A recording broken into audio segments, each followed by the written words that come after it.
오늘 우리가 읽은 이 이사야서 6장 1절 8절은 사실은 이 소명의 장이다 이렇게 제목을 붙여도 이 좋은 장이 바로 이사야 6장 1절로 8절입니다.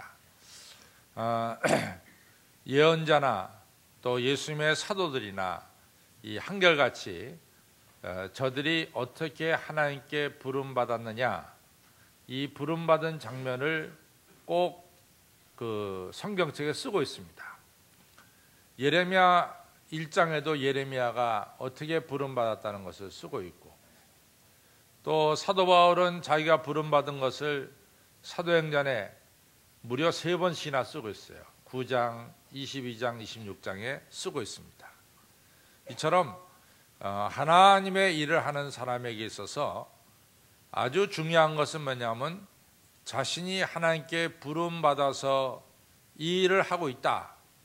이것이 너무 중요합니다. 그래서 이 소명 장면을 이 성경책마다 다 쓰고 있는 것을 볼 수 있습니다. 그래서 오늘 이사야서 6장 1절로 8절은 이사야가 부름받는 장면을 아주 잘 묘사된 글이기 때문에 항상 소명에 대한 이야기를 할 때 이사야서 6장 1절로부터 8절을 들어서 이야기합니다. 그런데 오늘은 저는 이사야 6장 1절로부터 8절을 보면서 조금 다른 면을 좀 보게 됩니다. 그것은 뭐냐면은 여기 스랍이 나와요. 스랍은 이 어떤 뜻을 가졌냐면 이 불로 태우는 거 있죠. 이 태우는다. 이게 뭘 태우는 게 아니라 이게 불로 태우는 걸 갖다가 스랍이라고 부릅니다. 이 스랍은 불로 자신을 태우면서 빛을 발하는 이 초처럼 자신을 태워가면서 하나님께 열정적으로 영광을 돌리는 자, 이것이 스랍이고, 또 하나님께서 진노하실 때 진노의 불로 태우잖아요. 바로 그 불처럼 세상에 잘못된 것을 태우는 자, 바로 이런 분들이 스랍입니다. 그러니까 스랍은 철저하게 하나님께 영광 돌리고 철저하게 하나님의 뜻을 시행하는 자, 실행하는 자다, 이렇게 볼 수가 있겠습니다. 근데 이 스랍이 오늘 성경에 잘 나오는데 스랍에게 6날개가 있어요. 그래서 2날개로는 얼굴을 가리우고, 2날개로는 발을 가리우고, 2날개는 이 날면서 크게 찬양하는데 그 찬양 소리가 뭐냐면은 거룩, 거룩, 거룩하다. 이 거룩 3창을 찬양하고 있습니다. 근데 그 찬양이 얼마나 큰지, 이 문지방이 흔들릴 정도로 큰 찬양으로 하나님께 영광 돌리는 모습이 오늘 이사야서 6장 1절에서부터 8절에 나오고 있습니다. 근데 이 장면을 보면서 우리는 하나님을 경외한다는 게 뭐냐 하는 것을 알 수 있어요. 하나님을 두렵고 떨리면서 섬긴다는 이것이 바로 이 스랍들을 통해서 너무나 잘 묘사되고 있습니다. 스랍들은 아주 겸손하게 얼굴을 가리우고 발을 가리우고 날면서 하나님을 찬양하되 자기 자신을 태워가면서 이 거룩 거룩 거룩하다 찬양하는 이 모습이야말로 정말로 하나님을 두렵고 떨리면서 섬기는 모습이 아닐까, 이렇게 생각합니다. 그래서 이사야서 6장 1절로부터 8절은 이사야가 부름받는 이 소명도 중요하지만 동시에 스랍이 하나님을 두렵고 떨리면서 섬긴다는 하나의 표본, 모델을 보여주고 있다, 이렇게 말해도 틀림이 없는 것 같습니다. 근데 이제 하나님을 경외치 않는 것이 뭘까? 우리가 여호수아 7장에 보면은 아간이라는 인물이 나옵니다. 근데 이 아간은 아시다시피 젖과 꿀이 흐르는 하나님 주신 이 복지 이 땅에서 최초로 범죄한 자가 아간이에요. 근데 이 아간이 제비 뽑아서 드디어 아간에게 이 제비가 뽑혀졌어요. 그래서 여리고성을 점령하고 그 점령할 때 거둬들인 모든 전리품들, 철, 동, 금은 모든 기구들은 하나님의 것이기 때문에 하나님의 창고에 드려야 되는데 그 중에서 아간이 하나님의 것을 하나님께 드리지 않고 하나님 것을 도둑질했습니다. 그것이 바로 이 은 200세겔, 금 50세겔, 신할산 외투를 도둑질했어요. 이제 그것이 발각이 됐단 말이죠. 그때 이제 왜 너는 이 물건들을 도둑질했느냐라고 여호수아가 아간에게 물어보니까 아간이 뭐라고 말하냐면 내가 그 물건들을 볼 때 탐심이 들어서 이 하마드라고 하는 탐심이 들어서 제가 은 200세겔, 금 50세겔, 신할산 외투를 숨겼나이다 이런 얘기를 했어요. 그래서 이제 보면은 아간이 범죄를 저지른 원인이 뭐냐? 그것은 탐심 때문에 범죄를 저질렀다. 이렇게 이제 볼 수가 있죠. 그런데 이제 또 보면은 왜 아간이 이 범죄를 저질렀느냐? 하나님의 살아계신 권위를 무시했기 때문에 범죄를 저질렀다. 하나님을 두려워하지 않았기 때문에 죄를 저질렀다. 이렇게 말하고 있습니다. 아간이 범죄를 저지른 것은 하나님을 무시한 거예요. 하나님께서 하지 말라 그랬는데 한 거 보면 하나님의 명령을 무시한 거죠. 하나님을 두려워하지 않은 거죠. 우리가 사도행전 5장에 보면은 아나니아와 삽비라가 나옵니다. 근데 아나니아 삽비라가 자기 재산을 팔아서 하나님께 바치기로 하나님께 서원 기도를 드렸어요.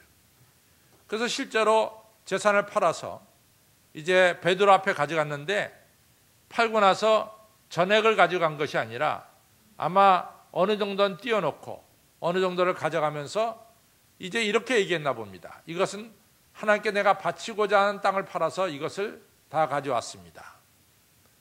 그때 베드로가 이 아나니아와 삽비라에게 뭐라고 얘기했냐면 당신들의 땅을 가지고 있을 때 당신들이 마음대로 할 수 있었다. 근데 이미 이제 그 땅을 당신들이 하나님께 바친 다음에는 당신 마음대로 할 수 있는 게 아니다 말이지. 이렇게 당신들이 이 얼마를 띄워놓고 얼마를 하나님께 가져온 것은 분명한 것은 당신들은 성령을 속였고 사람을 속인 것이 아니라 하나님을 속였다. 이것은 당신들이 하나님의 권위를 무시했고 하나님을 두려워하지 않는 그런 행동이다. 이렇게 베드로가 말씀하고 있습니다. 여러분, 아간이 죄를 저지른 것, 아나니아와 삽비라가 이같이 하나님을 속인 것은 다 한결같이 하나님을 두려워하지 않는 결과다 그 말이죠. 근데 중요한 사실은 아간도 하나님을 두려워하지 않고 하나님 물건을 도둑질했을 때 악을 골짜기에 그 가족이 돌에 맞아 죽을 수밖에 없었고 아나니아 삽비라도 그 즉시로 죽어나갈 수밖에 없었습니다. 성경은 말씀하기를 하나님을 두려워하는 자에게는 천대에 이르도록 그 자손을 내가 축복하지만은 이같이 하나님을 두려워하지 않는 자들은 3, 4대에 이르도록 하나님께서 심판하시겠다라고 말씀하고 있습니다. 또 성경은 하나님을 두려워하는 것이 우리 지혜의 근본이다 이렇게 말씀하고 있어요. 그러니까 오늘 하나님을 두려워한다는 것이 얼마나 중요하냐라고 하는 것을 알 수 있습니다. 그래서 오늘은 우리가 우리의 신앙생활에 있어서 이 하나님을 두려워한다는 게 참 중요한데 여러 성도님들 하나님을 두려워해서 여러분들의 가족이 천대에 이르도록 하나님의 축복을 받는 가문들이 되시기를 주님의 이름으로 축원합니다. 우리가 이제 성경에 보면 두려움이라 이런 말이 나오는데 두려움은 분명히 한 두 가지 의미가 있어요. 이 첫 번째 의미는 우리가 마태복음 25장에서 볼 수 있습니다. 마태복음 25장에 주인이 5달란트, 2달란트, 1달란트 나눠주죠. 그래서 5달란트 받은 자는 그걸 받아가지고 즉시로 나가서 4달란트 남겼어요. 2달란트 받은 자는 2달란트 받아가지고 즉시로 나가서 일해서 2달란트 남겼습니다. 근데 1달란트 받은 자는 그걸 그냥 땅속에 숨겨둬 버리고 말았어요. 그리고 주인이 돌아와서 이제 계산하자 하고 이제 계산할 때 5달란트 받은 자는 5달란트 남겨서 가져오니까 주인이 착하고 충성된 종이다 칭찬해줬고 2달란트 남긴 자가 또 가져왔을 때 주인이 똑같이 착하고 충성된 종아라고 칭찬해줬습니다. 근데 1달란트 가진 자는 그거 가지고 아무것도 안 했잖아요. 땅속에 숨겨두고 그냥 가져왔잖아요. 그러면서 이 사람이 주인에게 뭐라고 말하냐면 당신은 굳은 사람이 아닙니까? 굳은 사람이 아닙니까? 당신은 심지 않은 데서 거두고 해치지 않은 데서 모으는 사람이 아닙니까? 이런 얘기를 하는 거예요. 그러니까 이 한 달란트 받은 사람은 주인을 아주 이상하게 보고 있어요. 굳은 사람이다 라고 하는 것은 굉장히 인색한 사람이다. 남에게 피도 눈물도 없이 이같이 악착같이 대하는 사람이다. 우리가 굳은 사람이다 할 때 그 사람 딱딱한 사람이다 라고 할 때 뭡니까? 그 사람에게는 굉장히 사랑도 없고 긍휼도 없을 때 우리가 그 사람을 가리켜서 굳은 사람이다 이렇게 얘기하잖아요. 그러니까 하나님 보러 당신은 굳은 사람이 되는 거예요. 당신에게는 사랑도 없고 긍휼도 없다는 거지. 그 당신은 앉아서 그냥 해치지 않은 데서 모으고 심지 않은 데서 거두는 그런 사람이라는 거죠. 그러니까 한 달란트 가진 자가 이 하나님을 보는 인식이 아주 잘못됐어요. 그러니까 당신은 그게 무서운 사람이기 때문에 당신의 돈을 갖다가 내가 잘못해서 손해를 볼 것 같으면 내가 어떤 천벌을 받을 것 같아서 당신의 것을 건드리지 않았습니다. 이렇게 이제 대답을 한 거죠. 여러분들 노예가 말이죠. 주인을 볼 때 벌벌 떨어요. 근데 왜 벌벌 떠느냐? 여러 가지가 있겠지만 그 주인은 너무나 포악한 사람이에요. 노예가 잘못하는 거 보면은 가만 놔두질 않아. 잘못한 것에 10배, 20배, 30배 이같이 벌을 가하는 주인이 이 포악한 주인입니다. 정말 잔인한 주인이에요. 그런 주인 밑에서 일하는 노예들은 주인을 볼 때마다 벌벌 떨을 수밖에 없죠. 두려워할 수밖에 없죠. 그런 두려움이 있습니다. 그런데 성경에는 또 다른 두려움이 하나 나와요. 그것은 우리가 마태복음 27장에 나오는 두려움입니다. 예수님께서 십자가에 달리셔서 손과 발이 이 못에 박히시고 십자가에 달리셔서 언덕 위에 세워졌어요. 지나간 사람들이 십자가에 달린 예수님 보고 조롱합니다. 야, 네가 하나님의 아들이야? 하나님의 아들이면 십자가에서 뛰어내리면 우리가 믿을게. 막 지나간 사람들이 예수님에 대해서 조롱을 합니다. 이 조롱하는 것을 예수님께서 다 들으시면서도 털 깎는 자 앞에 끌려간 어린 양처럼 아무 말씀도 안 하세요. 요 다음에는 또 대제사장들과 서기관들이 지나가더니 당신 뭐 남은 구원하시면서 자기는 구원 못해? 한번 내려와봐. 당신 내려오면 우리가 당신 믿어줄게. 이러면서 또 예수님을 대상과 서기관들이 조롱합니다. 또 옆에 달린 강도 한 명이 예수님을 조롱해요. 그때도 예수님은 털 깎는 자 앞에 있는 어린 양처럼 아무 말씀도 하지 않고 침묵으로 지켜나가는 거죠. 난 12시가 되니까 9시에 예수님이 달리셨는데 3시간 지나서 난 12시가 되니까 세상이 캄캄해지는 거예요. 어두워지기 시작하는 겁니다. 그때 예수님이 십자가 위에서 소리를 질러요. 엘리 엘리 라마 사박다니, 나의 하나님 나의 하나님 어찌하여 나를 버리셨나이까, 이러는 거예요. 근데 이러한 예수님께서 골고다 산에 올라가서부터 또 예수님께서 지금 십자가에 달려 죽기까지, 오후 3시에 죽기까지 그 모든 일정을 진행시키고 책임지고 있는 사람이 로마 백부장입니다. 로마 백부장은 상관으로부터 명령받았어요. 예수님을 비롯해서 이 다른 2명, 이 3명을 십자가에 처형시키라는 명령을 받았어요. 그 집행하는 이 대장이 바로 이 백부장입니다. 부하들을 시켜서 일을 진행시키면서 백부장은 일이 잘 진행되는가를 처음부터 끝까지 관찰하고 있었어요. 백부장 눈에는 십자가에 달리신 예수님, 그 예수님을 보면서 이 예수님이 놀라운 분임을 알았어요. 대제사장들과 서기관들이 조롱해도 아무 말씀 안 하시고, 또한 지나가는 사람들이 조롱해도 아무 말씀 안 하시고, 오히려 예수님을 십자가에 못 박아 죽이는 저들을 용서하시는 저 예수님의 기도를 보면서 백부장은 많은 것을 깨달았습니다. 예수님께서 십자가의 마지막 내 영혼을 아버지여 받아 주옵소서라고 기도하면서 세상을 떠날 때 베드로는 이 백부장 큰 소리를 외쳤습니다. 이분이야말로 참으로 하나님의 아들이도다. 두렵도다. 이 말씀을 한 거예요.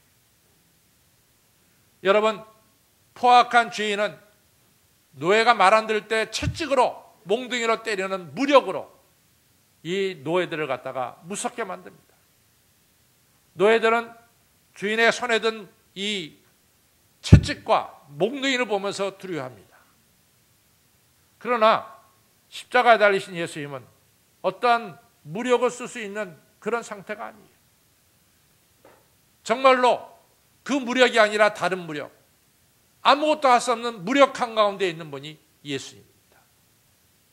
양손과 양발에 대못 박히셨고 허리는 창으로 찌르셨고 머리에는 가시관을 쓰시면서 누가 보더라도 처량하고 불쌍하고 연약한 자의 모습을 띠고 있는 것이 바로 십자가에 달리신 예수님이에요. 그런데 백부장은 허리에 이 칼을 차고 있고 적어도 부하가 100명 이상 있는 이 백부장이 오히려 무력한 예수님을 보면서 두렵도다. 하나님의 아들이다. 예수님을 통해서 백부장은 두려움을 깨닫게 되고 하나님의 아들이심을 깨닫게 되는 거죠. 여러분, 우리들도 하나님을 바라볼 때 이 두 가지 두려움 중에 하나를 가지고 있습니다. 어떤 분들은 주일날 이 9시 45분에 예배 안 드리면 일주일 동안 사업할 때 꼭 마가 낄 것 같으니까 예배 드려야 되겠다. 두려워서라도 예배 드려야 되겠다. 이런 마음을 가지고 예배 드릴 수도 있어요.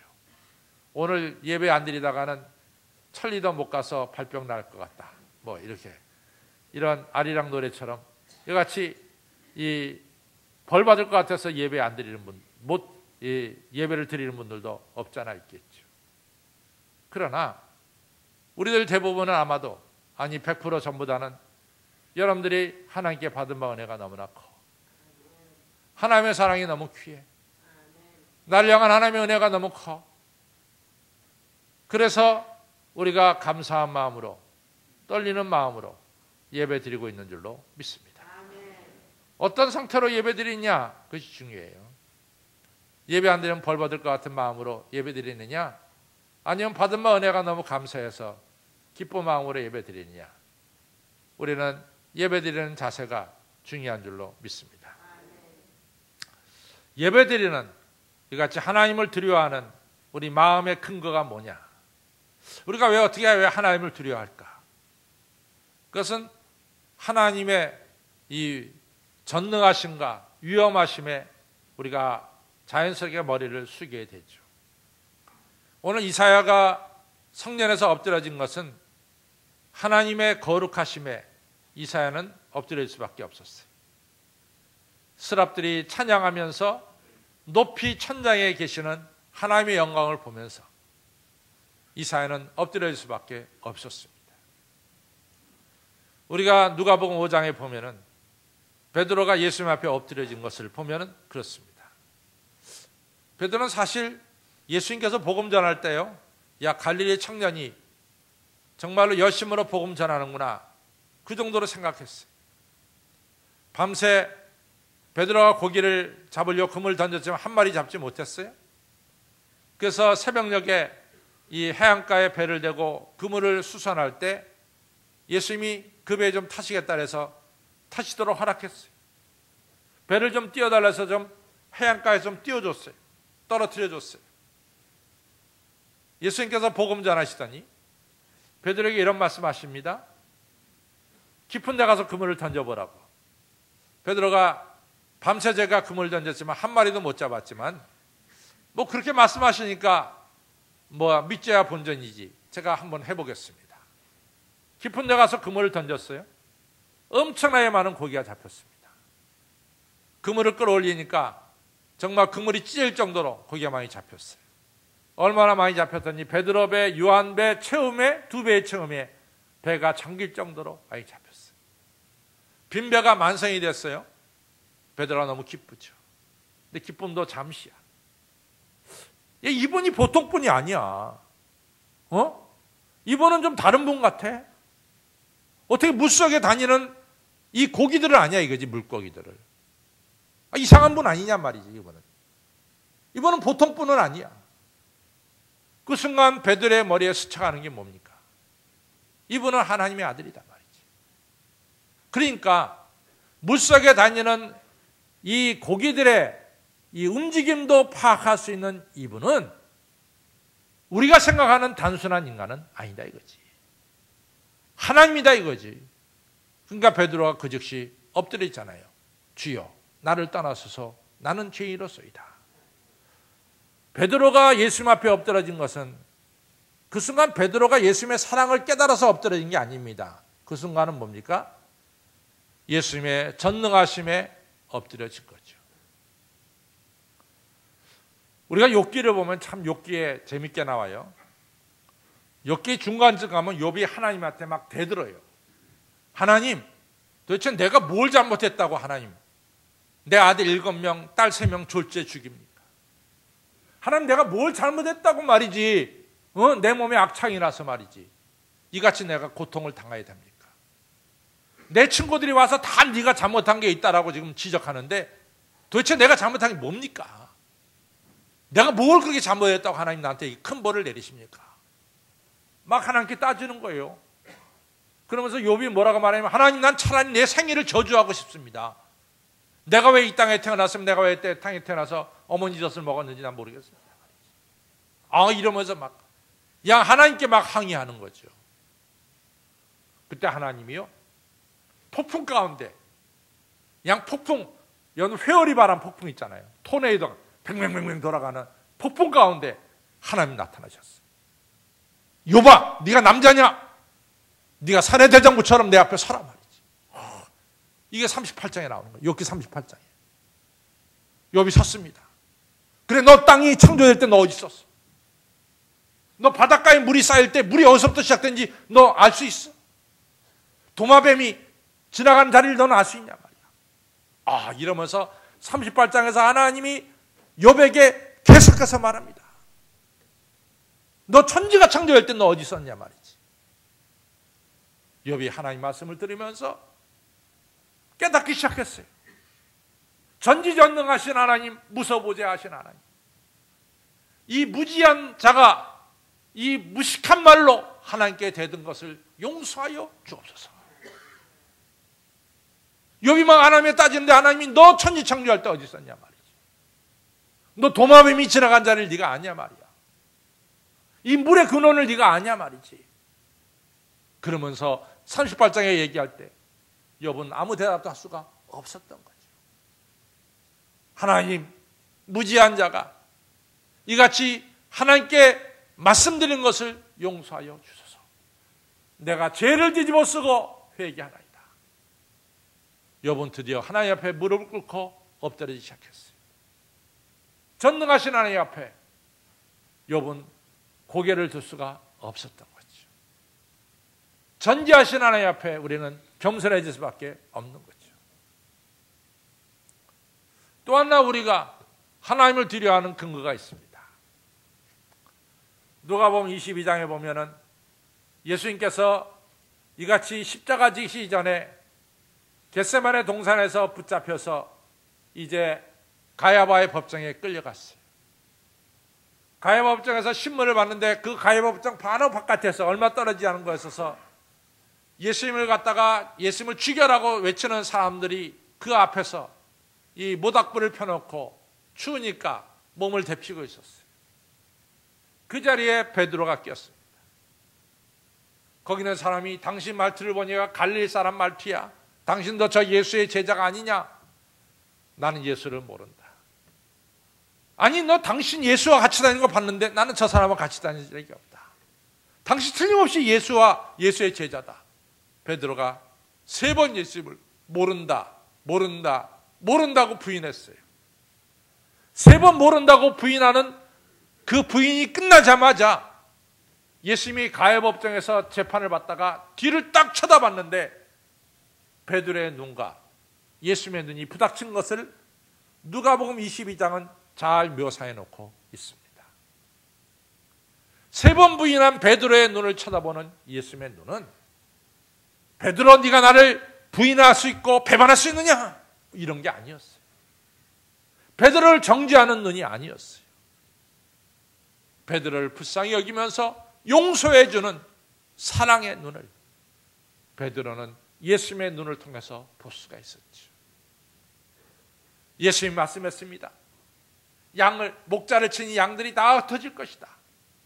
예수님, 절대로 저는 예수님을 버리지 않습니다. 예수님 말씀합니다. 베드로야, 네가 오늘 다구기 전에 3번 나를 부인할 것이다. 그러면 베드로가, 주님, 저는 일상에 저는 예수님을 부인하고 싶은 마음이 없습니다. 그 시험을 이기게 도와주세요. 그래야지. 저는 절대로 죽을지언정 그렇지 않는다고 아주 자만했지. 그런데 실제로는 예수님을 3번 부인할 때 예수님이 베드로를 쳐다봤지. 베드로 예수님의 눈을 쳐다봤죠. 예수님의 눈은 베드로를 정죄하는 눈이 아니라 용서하는 눈이었어요.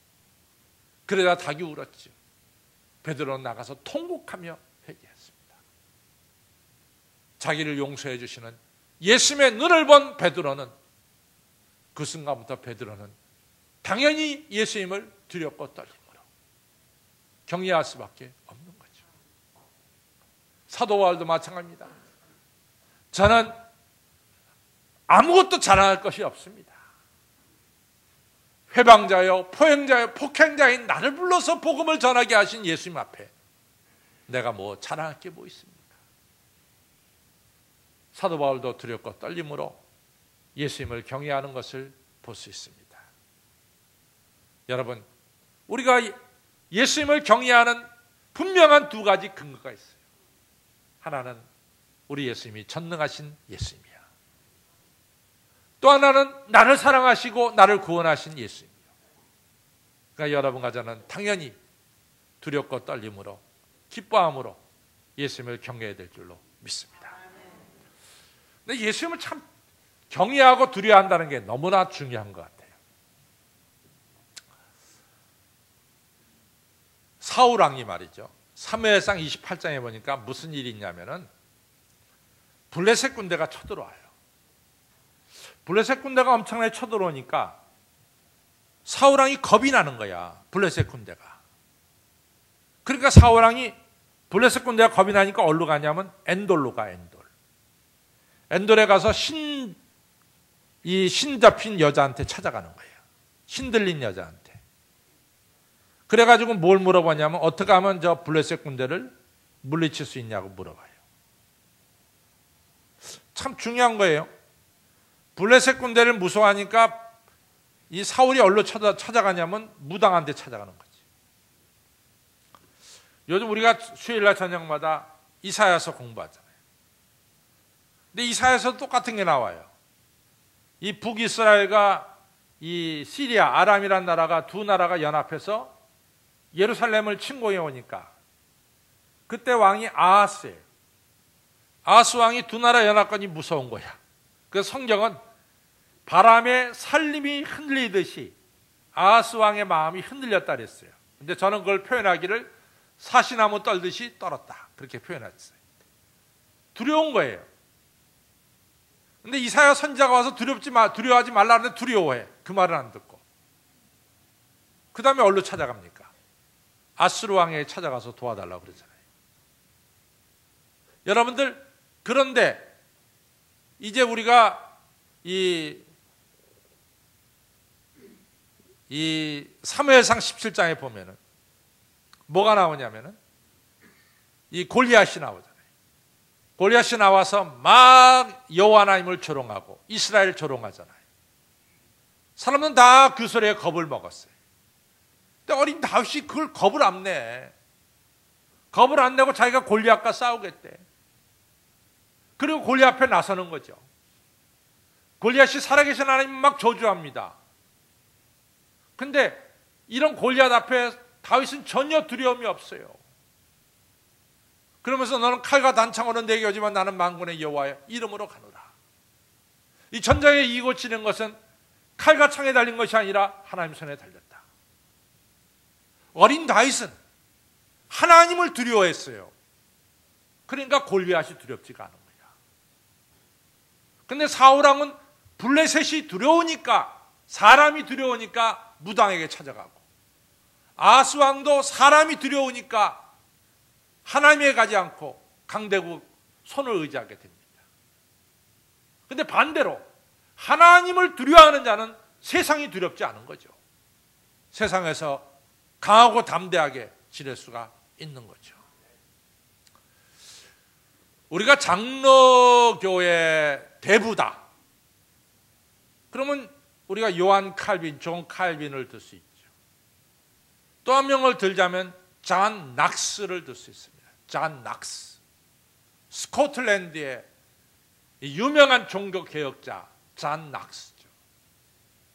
잔 낙스는 어떤 사람이냐? 한마디로 말해라. 그러면 잔 낙스에게는 하나님 외에는 두려운 사람이 없었다. 이게 한마디야. 잔 낙스는 누구냐? 잔 낙스는 영국 왕도 두렵지 않고 어느 누구도 두렵지 않고 하나님 외에는 두려워하는 사람이 없었다. 이게 잔 낙스입니다. 여러분, 우리가 하나님을 두려워할 때 세상이 두렵지가 않고 하나님을 두려워할 때 세상을 강하고 담대하게 살아가게 될 줄로 믿습니다. 하나님을 두려워하는 게 중요해요. 하나님을 두려워하는 게. 그리고 여러분들 출애굽기 20장 20절에 보니까요, 모세가 이스라엘 백성들에게 이렇게 하나님께서 지금 강림하시는 것은, 하나님께서 강림하시는 게 불로 강림하시잖아. 그러니까 하나님이 강림하시면 백성들 하여금 두려워하고 죄에서 떠나게 하려 합니다. 우리가 하나님을 두려워할 때 우리는 죄에서 떠날 수가 있습니다. 출애굽기 1장에 보면은 이 히브리 산파 십부라 부하가 나오죠. 근데 이 바로 왕이 뭐라고 말합니까? 십부라 부하한테 히브리 여인이 아기를 하면은 남자아이는 무조건 죽이라 그러잖아요. 십부라 부하 이 두 산파가 히브리 여자가 아기 낳을 때 남자아이 낳았을 때 죽였어요, 안 죽였어요? 안 죽였어요. 살려줬어요. 성경은 살려둔 이유를 분명히 말씀하고 있습니다. 살려둔 이유를 분명히 말씀해요. 그 이유가 뭐냐? 하나님을 두려워함으로 아이를 살려줬다 그랬어요. 하나님을 두려워함으로 사람을 죽이지 않았어요, 어린아이를. 여러분 가정가 하나님을 두려워할 때 죄에서 떠나게 될 줄로 믿습니다. 그것이 하나님을 두려워하는 거예요. 여러분, 나다넬 호우던이 쓴 큰 바위 얼굴 있잖아요. 어네스트라고 하는 이 소년이, 그 소설에 나오는 소년이 자기 뒷마당에 있는, 뒷산에 있는 큰 바위 얼굴을 늘 두렵고 떨림으로 바라봤어요. 세월이 한참 흘렀어요. 마을 사람들이 이 어네스트라고 하는 이 사람을 얼굴을 볼 때마다 웬걸 저 바위, 저 산에 걸린 바위와 너무 비슷하게 생긴 거야. 어린 소년 이 어네스트가 어려서부터 두렵고 떨림으로 큰 바위를 바라볼 때 점차 큰 바위 얼굴로 변해가고 닮아가는 것을 우리가 알 수가 있습니다. 여러분과 제가 하나님을 두렵고 떨림으로 바라보면 우리는 하나님의 형상을 회복할 뿐만 아니라 그리스도를 닮아가는 하나님 백성이 될 줄로 믿습니다. 여러분들 참 이 하나님을 두려워한다는 게 너무 중요해요. 창세기 22장에서 아브라함이 이삭을 갖다가 바칠 수 있었던 것, 창세기 6장에서 120년 동안 노아가 방주를 만들 수 있었다는 것, 다 하나님 말씀에 순종한 거죠. 그 순종의 근거가 어디 있어요? 하나님을 두려워하기 때문에 순종하는 거예요. 이제 저도 이제 저기 가서 이제 설교할 기회를 이제 많죠. 근데 다 표현 안 해도 사람은 가면 다 느낌이 있어요. 느낌이 있는데 그 느낌 뭐냐면은 참 여기는 괜찮다. 여기는 와도 참 좋구나. 이런 데가 있고, 여기는 내가 다음번에 부르면 절대로 안 간다. 이런 게 있어요. 절대로 안 간다. 분위기가 틀려 먹었어요. 분위기가 틀렸어요.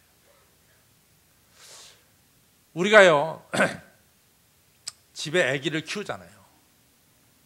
이놈이 천방지축이라, 막 천방지축이야.